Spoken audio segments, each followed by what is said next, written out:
Hello, I'm Beth. I'm a nutritionist from Nestlé.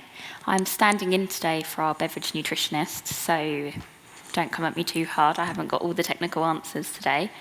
So we're Nestlé. We're the world's largest food and drink manufacturer. We've got 2,000 brands in 187 countries. But today I'm going to talk to you about our frothy coffees. So I believe there are some samples. If you're not familiar with the range, it's a dehydrated sachet. You add boiling water and it creates a coffee-style beverage. I'm going back to when we started this journey, which was sort of the start of last decade. And at the time, this was a hugely important product for the brand. It was very popular. However, the saturated fat content was between 2 and 5 grams per cup. So from a nutrition perspective, we really felt there was an opportunity to reformulate. So the objects of our reformulation were the 30% saturated fat reduction.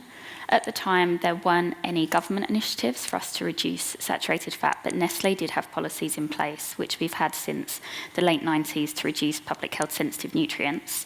We know that 2/3 of the Irish population exceeded the saturated fat intakes and recommendations, and that saturated fat can be linked to heart disease. The next aim was to remove hydrogenated vegetable oils. So at the time, we did have policies in place around eliminating partially hydrogenated vegetable oils, but consumers were getting really confused between the difference, and there was a lot of focus on retailers pushing back with products with HVOs, and also when surveyed, 70% of consumers were worried about these.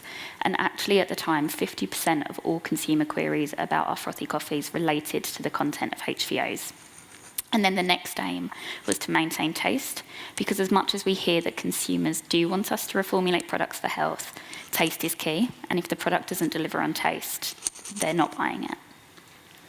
So in terms of the process, there are lots of similarities between the previous case studies, which is reassuring, but I won't go into too much detail. But it's about planning and then small-scale development, so lots of that test kitchen, prototype development. As previously mentioned, you need to find out the functionality of the ingredient that you need to remove. So for us, it was about the HVOs delivering creaminess. So we worked with our fat experts to source an ingredient that we could swap with, so a different sort of oil, and for that we needed to work out its storage and handling conditions, the frothiness that it could deliver, its stability. So we did lots of trial and development to get to a recipe. We could then assess it against our internal objectives, and once we were happy with it, we could then move on to the industrial trials. And we really don't want to move into that factory production until we've got a recipe we're comfortable with, because it is so costly. It uses so much resource. Once you're in the factory, they're going to have to stop the production that they're already doing, and you're essentially borrowing that line for your trials. But once we've got a product from the industrial trial, we would then validate it. So this would be from a technical perspective to ensure it runs down the line effectively, it's packaging well, it's got the shelf life, etc. And then we'd validate from a sensory nutritional perspective and go on to launch. So launching is communication, marketing, those consumer learnings, and wrap-up and learnings for future products. So as you can see, although I've made this look relatively simple, this can take a large amount of time and requires lots and lots of experts. So it's not just a nutritionist for a nutrition-led project or a product technologist. So in terms of validation, we'd look at sensory testing. So similar to previous case studies, we have our expert sensory panel. So these essentially are super tasters who will come in and talk to us about the mouthfeel, the bitterness, the roasting, the aftertaste. Once it's been signed off by them compared to the previous product, it would then go to our brand teams. So they're not super tasters, but they are experts within those individual products. So then it would need to go to a local, region, and global sign-off, where they'd be ensuring that any changes were either not noticeable or were to benefit the product. And then finally, we'd go on to consumer testing. And as previously mentioned, consumers are often less aware of any changes we make than the internal teams. But we do something called 60/40 testing. So we test with a minimum of 150 consumers and ensure that at least 60% of consumers prefer our product to the leading competitor. So we did that for the 2 key products within this development. Then we move on to the nutritional analysis. So this is sort of my area of expertise, one that I'm going to talk about today.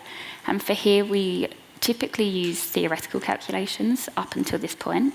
So we would use data from raw material specifications, and that's what we'd put on pack because it's an average, so it accounts for seasonal variations. However, this needs to be validated against lab results. So in this instance with coffee, it can be incredibly complex. So it was imperative that we use an expert lab partner. So they'd need to consider things like the nitrogen in the caffeine and how this impacts on the protein content, the fibre content and how that would impact the carbohydrates by difference, and the organic acids, which also contribute towards the calories. So in terms of results, this was a hugely successful reformulation for us, but I have to note that this was in a product that lends itself to reformulation. So we're thrilled with these results, but it was a project where we were ambitious to start with the name of 30%. We actually saw reductions of 36% in saturated fat across the range, with some products coming down by 50 to 60%. And alongside this, there was still 65% consumer preference, so we were really happy. We also demonstrated that an improvement from a nutritional perspective could have an overall positive impact, where we had a more efficient production line from this product. So in terms of recommendations for successful reformulation, for us it was about teamwork. As I mentioned, you need a lot of experts in the room. We need a clear project plan with realistic timings, so lots of trial and development, and this needs to be accounted for. And also clear aims, so understanding that different products are going to have different KPIs. An agreed budget, factory import, because it's really essential that when you start that industrial trials, you've got the right people on board.